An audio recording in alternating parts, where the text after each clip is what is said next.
up? What is up? What is up? We at it again. It is your wellness corner, y'all. This is a podcast that is specifically geared towards Whole Person's Wellness Collective. And I am your host, TT, Little T Vicky, TT baby, it's me. And I am honored to have some wonderful members from the Whole Persons Collective, WPWC, on with us today. And we're specifically talking about LGBTQ plus community and what that means to us. And we're speaking to members who identify with the community as well as our professionals. And let's get some insight and some things like that from them, okay?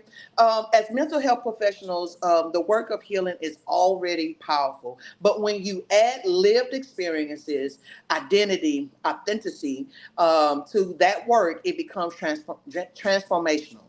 Today, we're creating space to hear from clinicians who are part of the LGBTQ plus community, not just about what they do, but about who they are. Because representation in mental health isn't just important, it can be life-saving. It tells someone sitting in silence, you are seen, you are understood, and you belong. We'll explore what being part of the LGBTQ plus community means to them personally, how it has shaped their journey in this field, and why they chose to step into the sacred work of healing others. This is more than a professional conversation. It's about courage, identity, purpose, and hope. Let's get into it. All right, so here we go. We got I there she go. How you doing, Miss Rosalind? Hey, how y'all doing? It's awesome. You haven't missed anything. We just introduced the podcast, and we're getting right into the questions. We have Mr. Frederick, and then we have Miss Rosalind. They will be our topics, our clinicians that will be speaking to us, that we will be speaking with today. Okay. So as I stated before, let's get into it. Before we start to dive into it, I want to ask this, and I call it an icebreaker, y'all. Okay, so don't be scared, don't be scared. Okay, this is the icebreaker. If you had to describe yourself using a movie, a song, or a character, what would you choose and why? Mm, That's a good one. I'm gonna let if y'all I think had about it. to, Yeah, God, think about it. if I God. had to, Yes. if it was a song, I probably would say, I don't know. It was the first thing that came to my mind. I will survive. I've That's a good one. survived. Uh-oh. No. That's the survivor. What's That's the I was Gloria survived? Gaynor. It's the old "I Will Survive." That Gloria Gaynor song. I think that's who it wrote it. Hmm. At first, I was afraid. I was petrified, That feeling I one. could never live. Okay. And why would you choose that? I feel like because I've survived many difficulties in my just many difficult I've overcome, and even I wasn't expected to get as far as I am, and I have, and so Hmm. I've just been able to thrive and survive in many different ways. Okay. All right. Now, Miss Rosalind, what you got? It's so crazy that you chose that song because I was singing Destiny's Child in my head. I'm a survivor.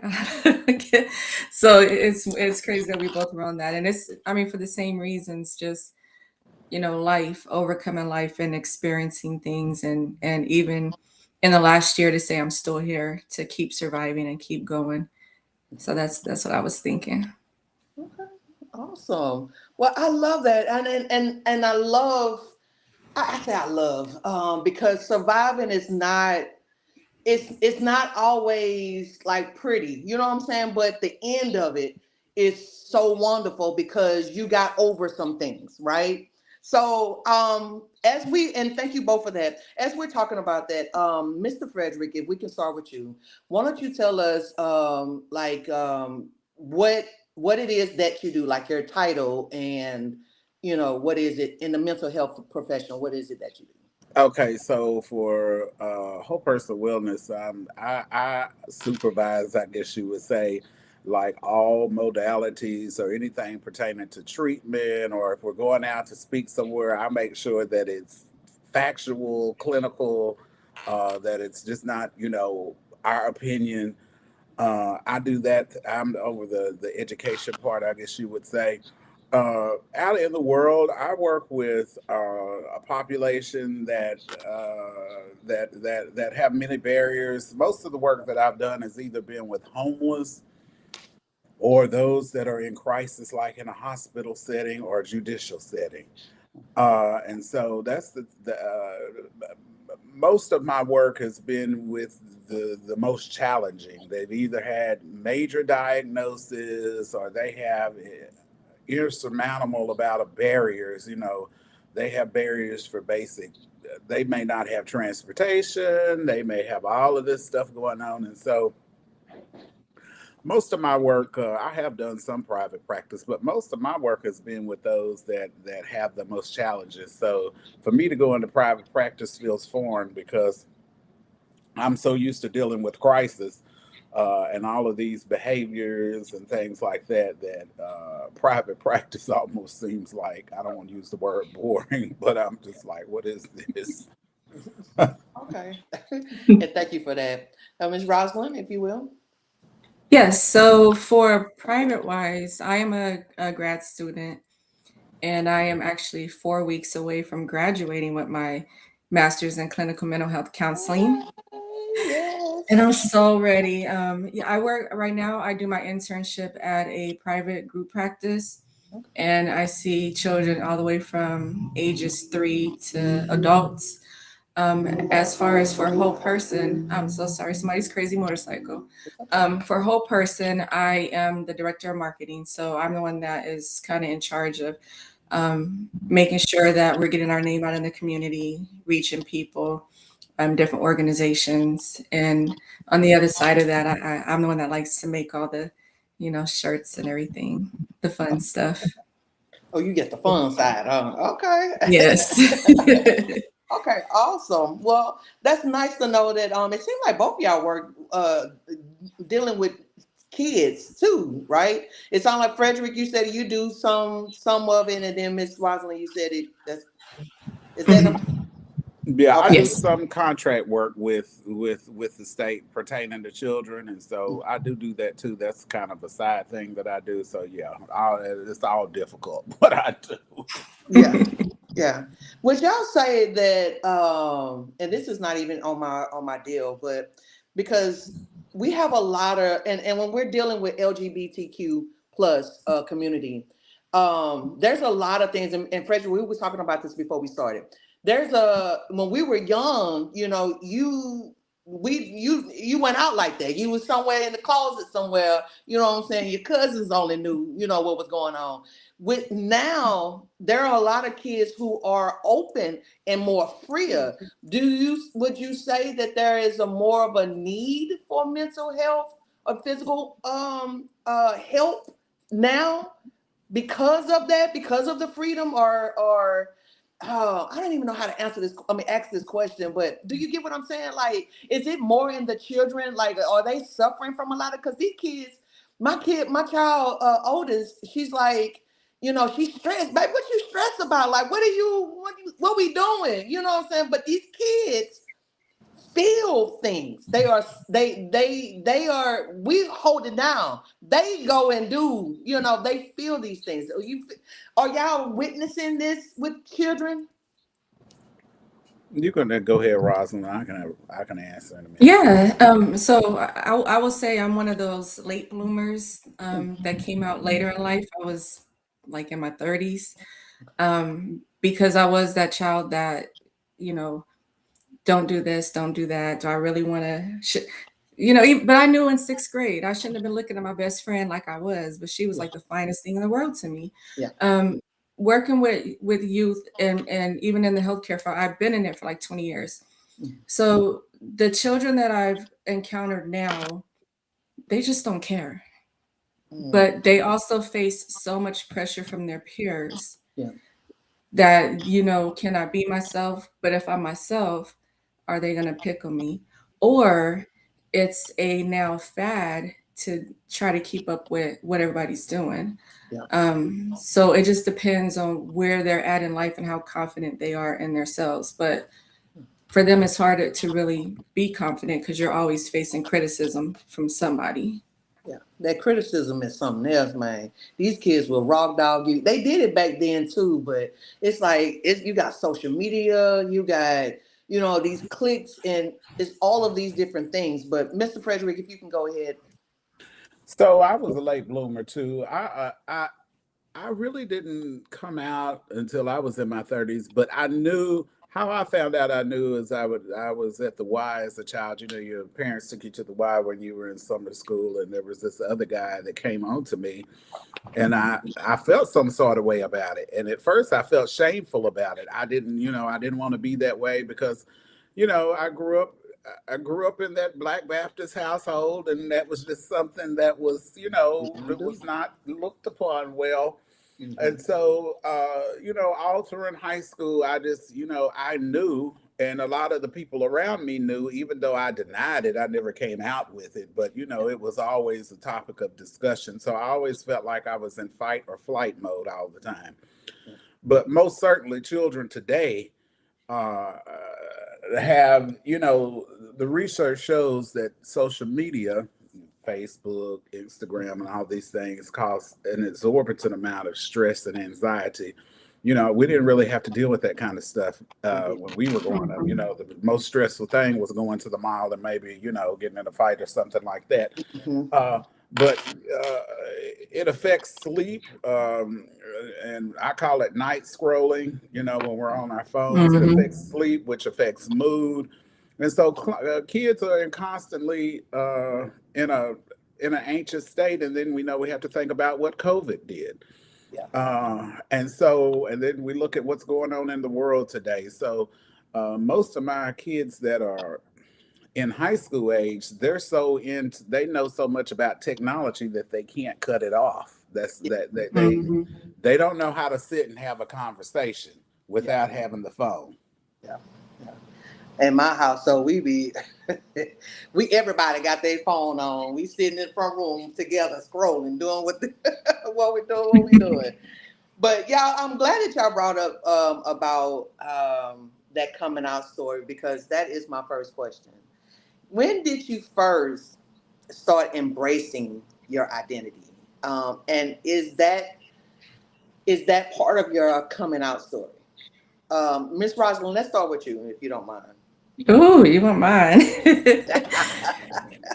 So when people look at me, they don't think I'm the typical lesbian. I'm a mother of five.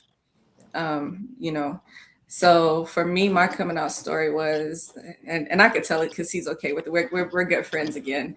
I Okay. was married to my ex-husband, and I just always had this inkling of I want to. I remember seeing this stud at a fair one day, and I was just like, oh my god, you know. Yeah. Yeah. So what my coming out story is he messed up and let me have a threesome with a woman and him, and that set it off. That Okay. set it off. That was the end of it. I once I got that curious out, I knew, Yeah. and it took a while for me and him to get to where we are now. You heard his pride and everything, but yeah, that was it. My kids were okay with it after a while, and now everybody's cool. We're all back close. Me and him are close. One Miss big Rob, happy family. Miss Rob, I want to ask, what your oldest? Just take us Mhm. down memory lane. Your oldest child, how did they receive when you said, "Hey, this is what I'm gonna do"? What did your? You said, And yeah. so my oldest was about 15, 16. She's in her 30s now. And when I told her I liked a girl and she knew I was going to sneak out to go see a girl, she said, just bring me a cheeseburger back. I don't care what you do. That's your ride or die right there, ain't Yes. it? She didn't even care. Just bring her some food. She had the kids, and I came back before the dark. The daytime came, and Yeah. that was it. Yeah, she was cool with it. Okay. Thank you. Thank you for sharing that, Mr. Frederick. So I think for me,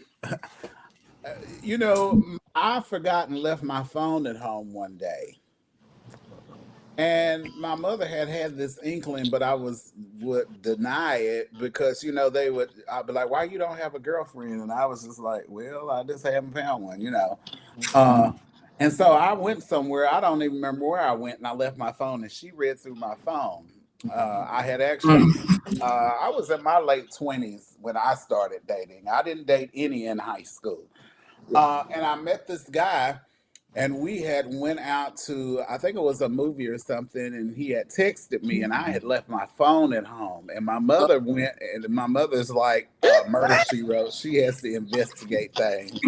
So she went through my phone. So when I came home, I noticed her mood was off. And Uh-oh. she was like, "I went through your phone." And I was like, "Huh?"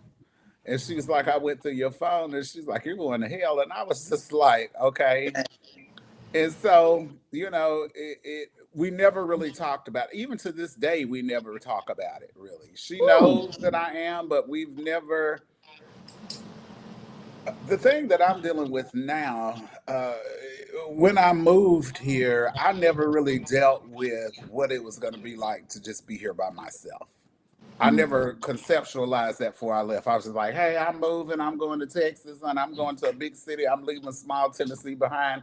So I never really dealt with what that was going to be like. And so, like I told you earlier before we come on, I get looks all the time, but I'm kind of what you call shy, or I'm not going to say naive, but Yeah. shy, Yeah. because it's off putting to me because I never got that at home. So I'm still like trying to deal with what it's like to date. It's not that I don't want to date. It just I always have this conceptualization of what I should be like and what it's going to look like, and it may not be that way, but I just have this conceptualization of what I think the relationship's going to look like and who it's going to be with, and Yeah. it just hadn't worked out that way. Yeah. Yeah. No, no, I get that. That's my household growing up. I was raised, my mom, my grandmother, everybody in the church, and yeah, you don't do that, you know. Keep And so talking. when Let me I, get my charger. Keep talking. yeah, Sorry, yeah, y'all. yeah, yeah, go ahead. And so it was hard, And so when I went to before I went to college, I got accepted to go to Sam Houston State and prom because I was still in high school. And prom, my hair was gonna get cut. And so in my head, and knowing I'm gonna go to college, I'm gonna look like a boy. So I cut my hair off. I'm gonna look like a boy. I'm gonna go to college, and my parents, ain't nobody gonna be there. So this is where I can be free. You know what I'm saying? This is where I can go do what I wanted to do. And so that's where my coming out, if you will. But my grandmother called me because my cousin told her, she was like, Tawana down there, with some woman or some girl or something like that. My grandmother called me in college and she was like, "Tawana, you up there?" No, Grandma, like they lying on me, And when I had to come home because I couldn't, we couldn't, I couldn't stay in college and I couldn't hide it no more. So my grandmother, she set me down. She read the Bible to me, and I'll never forget this scripture. It's in Romans chapter 1. And she said, God will turn you over to a reprobated mind. And she prayed with me. And she said, do you want me to tell your grandma? I'm going to tell your mama. Do you want me to be with you to tell your mama? And I was like, no, I can tell her. But yeah, I'll never forget it. She gave me the Bible. She prayed with me and sent me on my way. And that's all it was. And so yeah. But moving forward, embracing your identity, it can come with both this freedom and challenges. What were some mental and physical things you had to work through along that journey? So right now I'm on this journey of losing weight, and so I've always been overweight, and so I've always had this body shame thing with me. I've always like, well, if I was a little smaller, I probably would be dating. And I've also had to deal with because I still very much attend church, and so you still hear all of this stuff in church, and it's one of those things where I don't talk about it because, I'm in the Sunday school class with a bunch of men.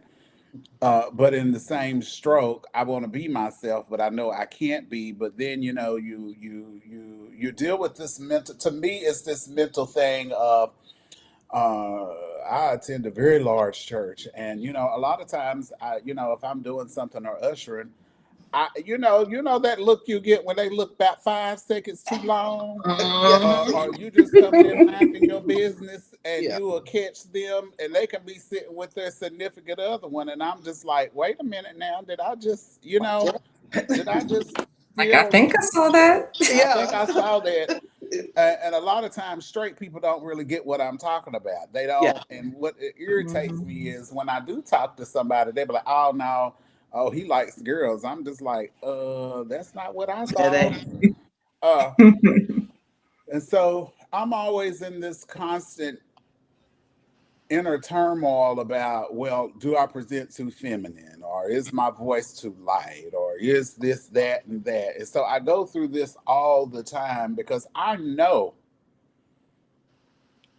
a lot of times when I come in, sometimes I can just walk in a space. I don't even have to open my mouth. And just the way I present, people will just kind of look like, they have that look like, and I'm like, I know what you're doing. I'm gonna Yeah. just wait for you to say something, then I'm gonna answer it.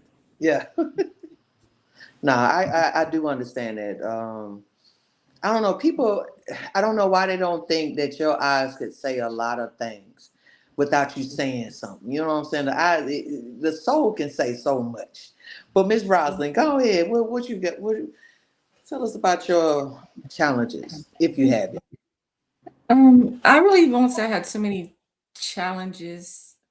I did, but maybe I'm not recognizing them. Okay. Um, I felt more free as a lesbian than I did as a straight woman. Okay. And I say that because when I was younger, especially, I worried so much about what I look like. Yeah. Somebody looks at me, what are they thinking? And Mm. it took a lot of my young ages and a lot of my happiness. Yeah. Now I'm at an age where I'm okay. I'm free. I've overcome a lot. You know how they say when you get to like around 50, you just don't care no more. Yeah. Yeah. I'm not 50 yet. I'm almost there. And I Yeah. just really don't, I do not care. I don't care what anybody thinks about me. Yeah.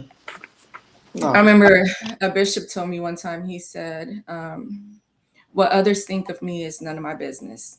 Yeah. And that has stuck with me, and that changed me from that day. Yeah. That's crazy you said that because that's the same with me too.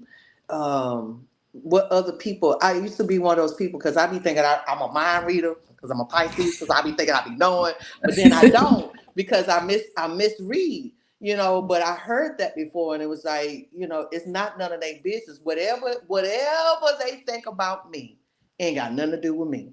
You know what I'm saying? Exactly. Because you ain't brought it to me. You ain't said nothing to me. You ain't had a conversation about what you feeling or whatever. You know what I'm saying? So I'm not gonna go deep into thinking what you thinking about me, because you're gonna stress my life out. I ain't got no gray hairs and no, Mm-hmm. I got one little Oh, spiggity. you lucky. Yeah, yeah. And I'm 46, so I'm like, baby, thank you, Jesus. But anyway, so I want to ask this here question. This is kind of moving towards that client base, okay? Can you walk us through the moment or season in your life when you realized you wanted to enter the mental health field? And let's go with you since I got you up, Miss Rosalind. Let's go with you. Okay. For me, it goes back to about 2016, 2017. So I have a older sister that has always she's been a social worker. Mhm.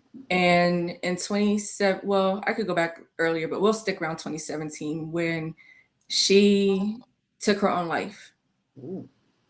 And because I wanted to I always knew what people talked to me and could talk to me, but I wanted to continue her footsteps.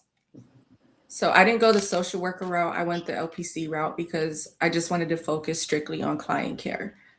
And for me to obtain the more tools to be available for people to walk them through their journey. Because I always tell them, I'm not here to heal you. I can't fix you, but I could walk with you. What's LPC? Licensed Licensed professional. professional counselor. Yeah. Oh, okay. You threw that out there. I was like, I don't know what that is. No, but Many different okay, acronyms. okay, Yes, it may be something different where it's the state that you're in. okay. So your sister, and I'm sorry about that as well. That's something hard to hear. She's the reason why you got into or pursued this career is what you're saying, right? Yes, Okay, okay. Thank you for that, for sharing that. thank you. Frederick, you mind? So I actually did not choose counseling. I have an undergrad in music. Music is probably Nice. one of my strongest suits, and Okay. I had finished my bachelor's degree, but at that time, while I was working on my bachelor's degree, I took some psychology and forensic counseling classes, and the director of the program was like, I was always interested in like criminal profiling, murders. I just had a natural like for that, and so when I graduated, I came off the platform and she said, well, what are you doing now that you're graduating? I said, well, I'm thinking about going to get a master's degree in music. And she said, well, have you thought about being a counselor? And I said, no, I didn't even really know what that meant. And Yeah. she said, well, you should apply. If you apply, I will give you an assistantship. So I applied for it. The first semester, I didn't get the assistantship, but the second semester, sure enough, she gave me one. My grades were good. And so I Hmm. started learning all these theories. I really didn't really have a conceptualization, even what social workers did, because that was just something that and come to find out, I was natural at it. I had a natural ability to just connect with people.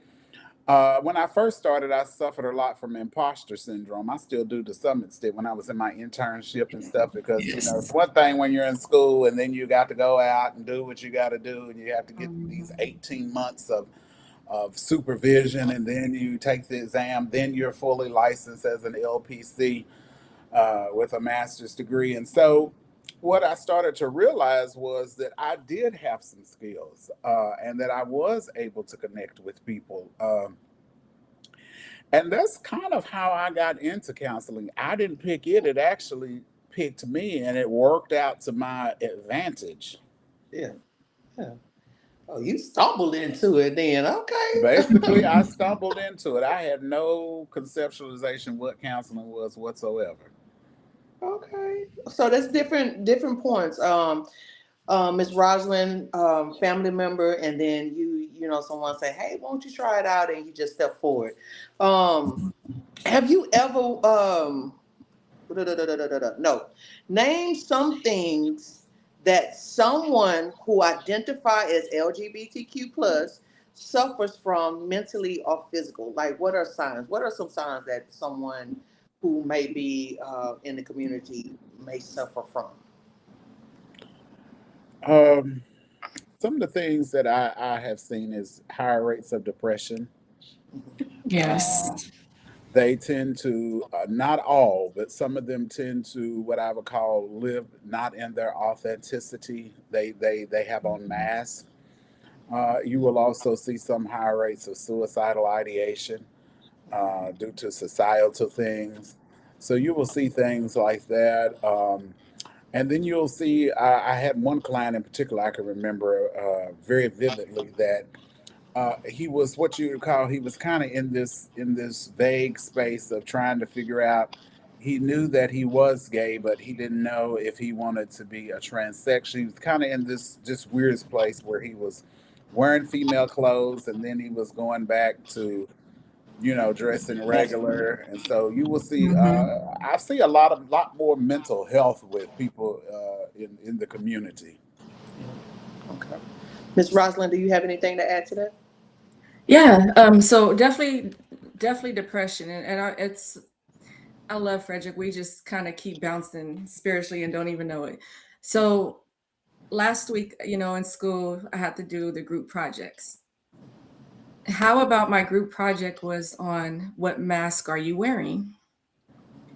So I would bring. I'm a horrible drawer, painter, everything, but I'll show you. So I had my people on the outside of this mask. It is what are you presenting to the world? Whereas you have our LGBT community, like you said, they don't want to be out in the world. So they're presenting, I'm a straight person. I'm okay. I got it all together. And then if you turn it on the inside, this is what am I showing? What am I not showing the world? So they're presenting, fearful for hiding. What if the world really knows who I am? Yeah, yeah, Um, I also noticed that besides just depression, you will notice a lot of anxiety. And a big thing that is in not just the LGBT community, but in the world is the high rate of suicide because right. they don't feel accepted or they're afraid to be just who they are. That just seems so crazy to me with it being now the world the way it is now because people are more, it's more open now. You know what I'm saying? Like, it's hard for me to grasp the idea that we are still having people that are struggling with being authentic, you know, or being just who they are.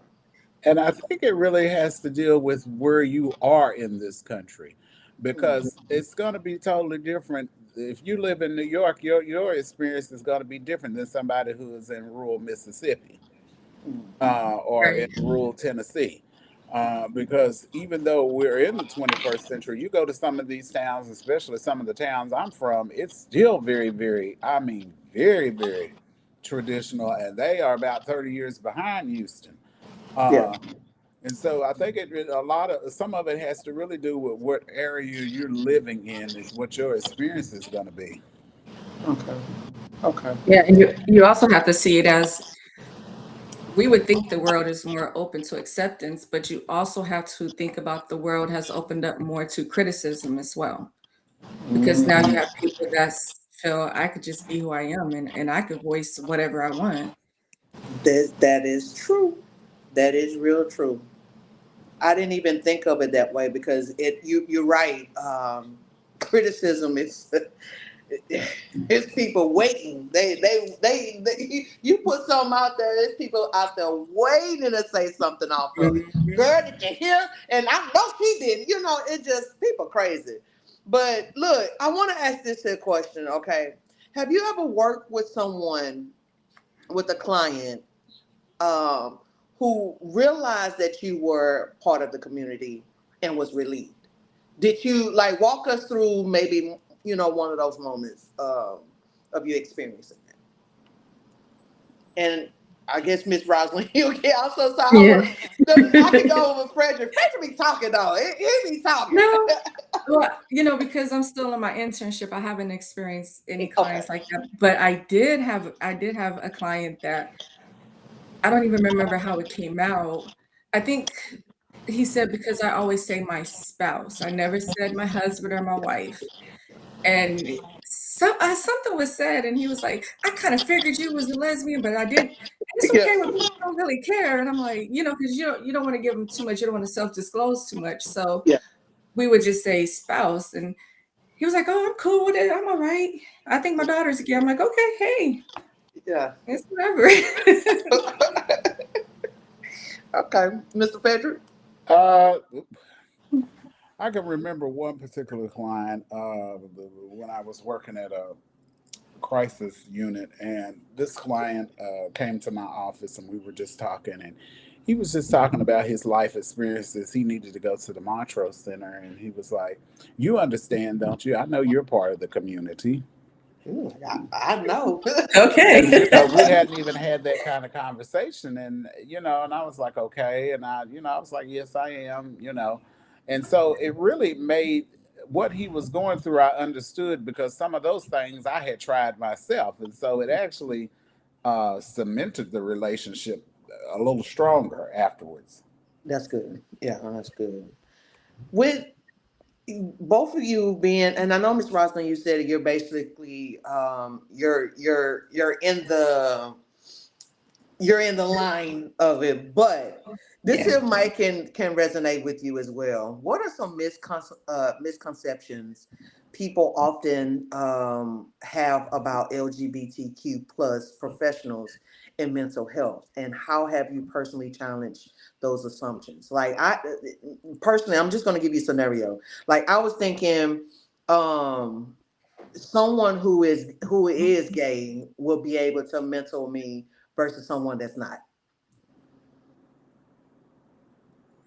That Mr. makes Frederick, sense. yeah.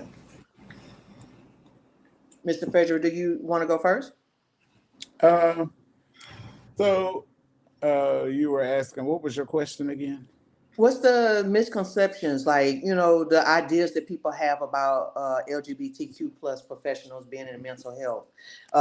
Are there any challenges? Like somebody Well, said, because she gay, you can't mentor me because I'm straight. that's some of it. I always say, just because when you go to a doctor and you broke your arm, and just because he hadn't broke his arm doesn't mean that he can't fix your arm. Yeah, Some other misconceptions are that because I'm gay, that then you want to put me with all gay clients. That doesn't mean that we're going to work well together just because I'm gay and this client is gay. yeah, Some other things that I've run up against when I've shared, because some in this industry, you are permitted to share if you feel like it's going to move the client forward. You have to be careful in what you share. But I had one particular client where I was sharing some things with him, and this straight person took it as I was sharing like my bedroom business, or or that we're hypersexual people, okay, and that's not necessarily true. yeah, So just because I'm a gay counselor doesn't mean that I need to be put right with somebody that's in the LGBTQ community, because they may do just as well, if not better, than with somebody who's straight. yeah. How do you Mhm. maneuver around those type of? Oh, excuse me, y'all. I'm sorry. Bless you. Thank you. Yes. I'm sorry. How do you maneuver around those misconceptions? Like, how do you defend yourself, or how do you speak up about it, or how do you change the narrative, or maneuver in that situation? So I model the behavior.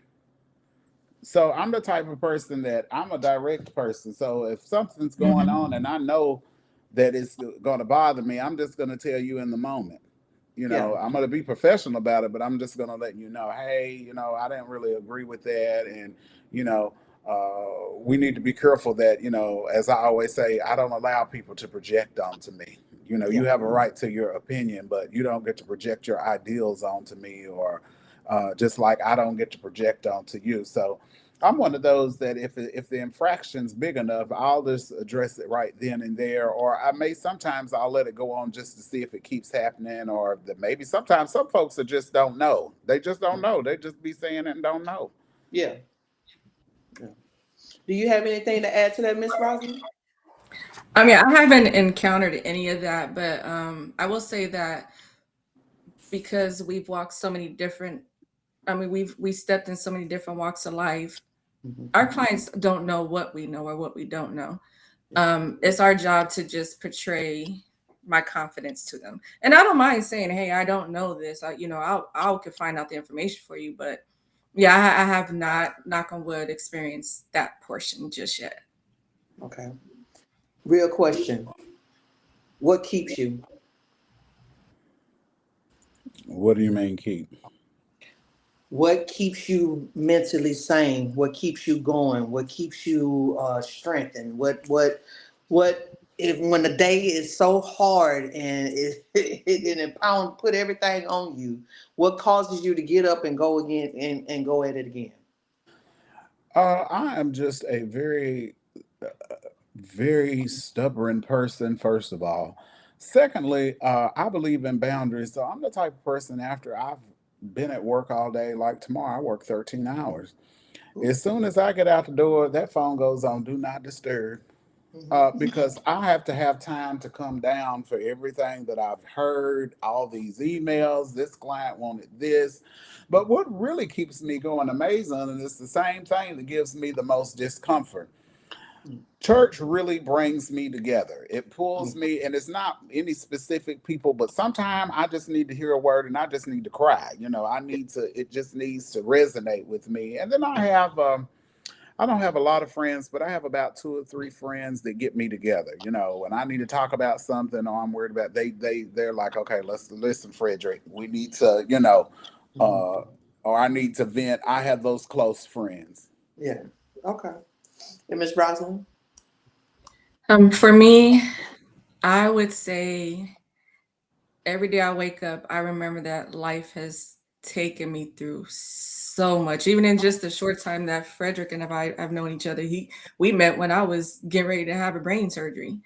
Mm. So, for me to wake up and say, you know what, you survived that 10-hour surgery, why not get up again? Ooh. And I know that I have a story of life that when I write my story, Yeah. somebody's lives is going to be touched. Yeah. So why not share my life? Why not get up every day? And I'm like him. I don't let anything at work bother me. I've seen in the medical field, I've dealt with dead people. I've dealt with seeing babies that, premature babies. And you have to get up the next day or that same day still, and you still have somebody else you got to take care of that needs you.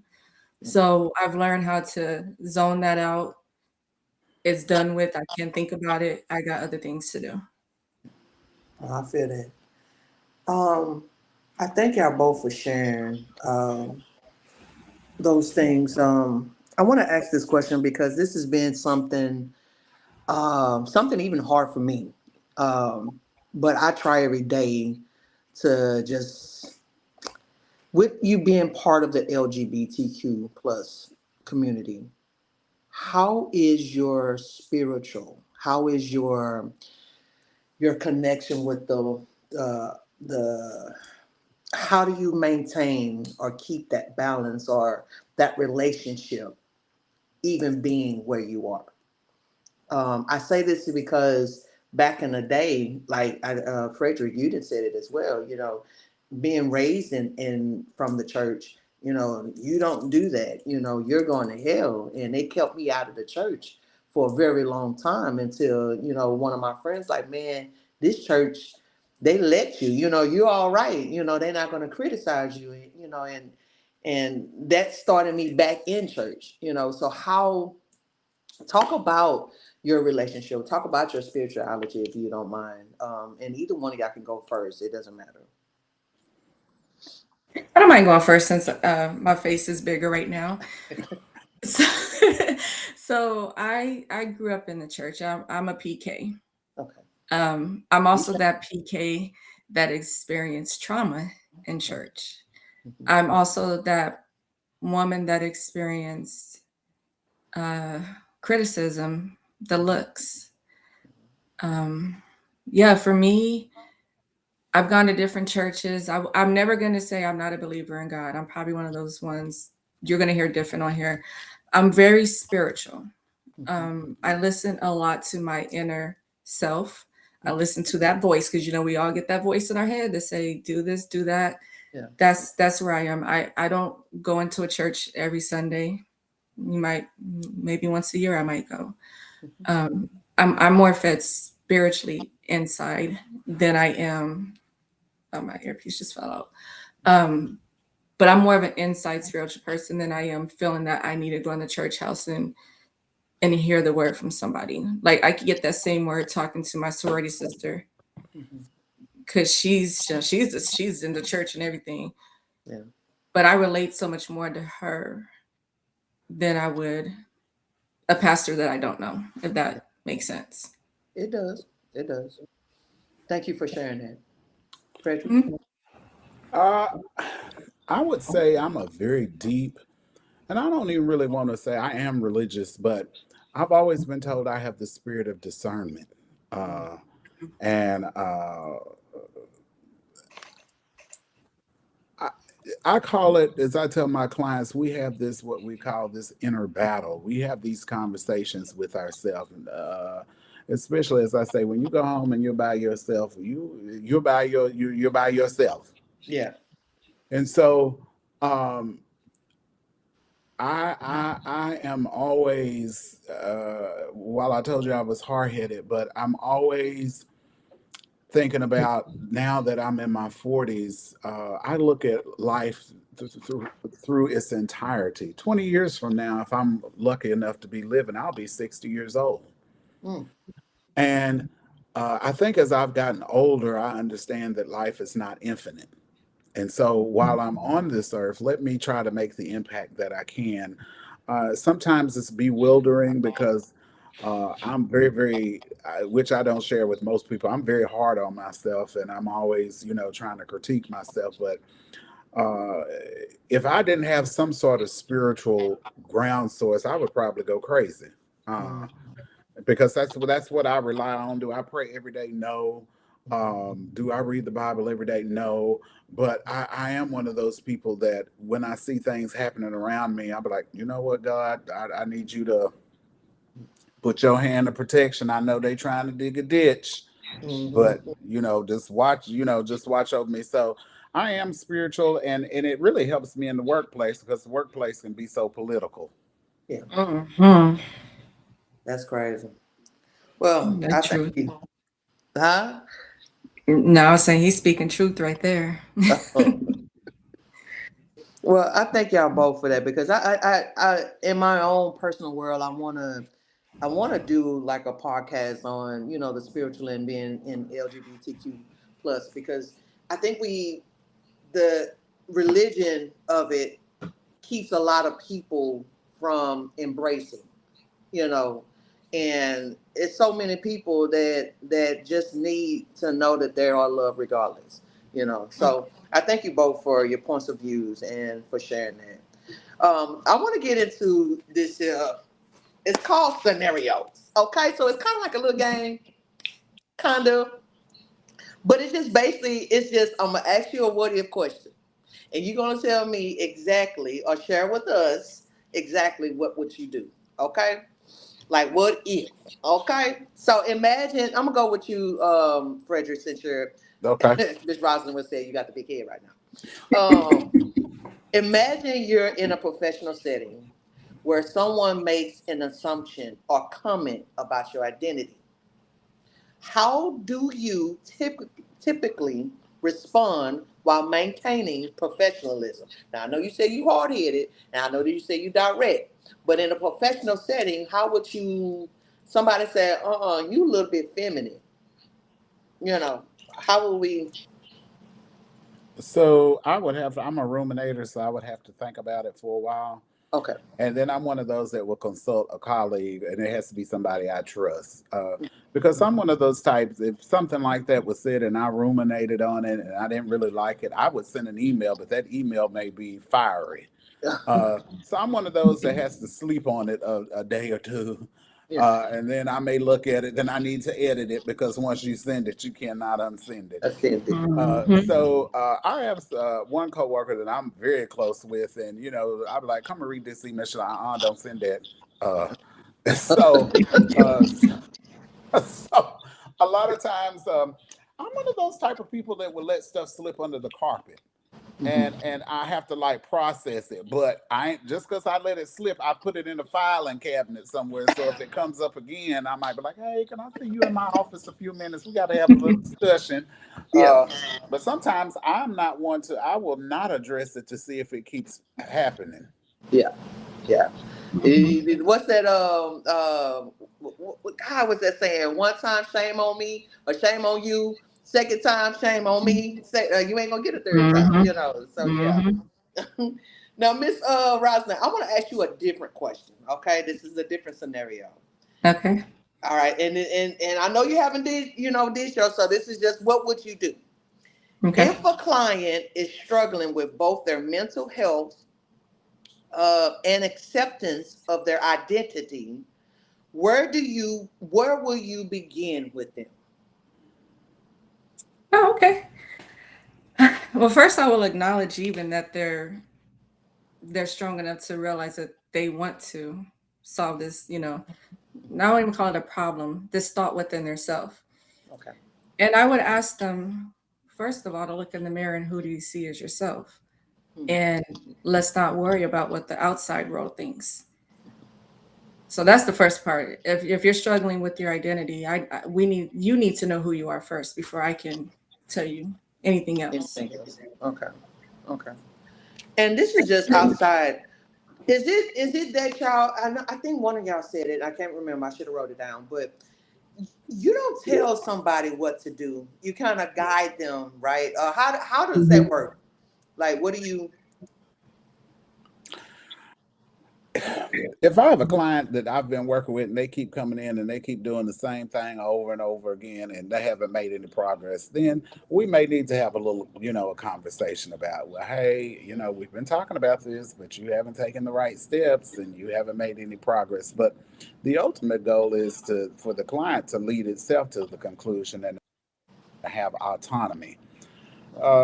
Sometimes they will ask me directly what would I do, and sometimes I will give them that. Or sometimes, if you're listening to them, they will dance around it. They'll give you the answer, but they don't really want to come to terms with it. And I'll be like, "You just said it right there. I didn't have to. You just said Mhm. what you felt like you needed to Yeah. do." Okay. Especially those clients that say, I know I shouldn't be doing this, and I know I'm in a toxic relationship. I said, well, you said it, not me. Yeah. There you go. Remember, you Okay. said it. Okay. So as we wrap up, y'all, I want to leave with this. And this is something that is near and dear to me. Where you at right now in your life? What would you say to that little kid who was way back then, to your little self? What would you have to say to them right now? Where you at right now? What would you say back to them? And Miss Roslyn, you already up there. You go ahead, Miss Ma'am. To my inner child, I would tell her, don't be afraid to truly be yourself and just love life. Live. Amen. Mr. Frederick? I guess for me, I would have told my child that myself, my young self, that you can be anything you want to be. Mhm. And not only that, but just enjoy life. Live life. Quit living by what other people's standards think you should be doing. Thank you for that. Yes. And me personally, God only made you. So you're gonna have to live it the best way you can. Love you. If nobody else Yes. love you, love you. All right, y'all. As we close this conversation, one thing is clear: representation in mental health is not just about visibility. It's about success, understanding, and hope. The stories we heard tonight remind us that identity and professional purpose can coexist in powerful ways. When people are able to show up authentically in the spaces where healing happens, it takes the entire landscape of care. It tells someone who may be struggling in silence that they are not alone, that their experiences do matter, and that there are professionals who truly understand. To our guests, thank you so much for be encouraging. I mean, for your courage and for your honesty and for the work that you do every day to create safer and more inclusive spaces for healing. And to everyone watching and listening, conversations like this move us forward.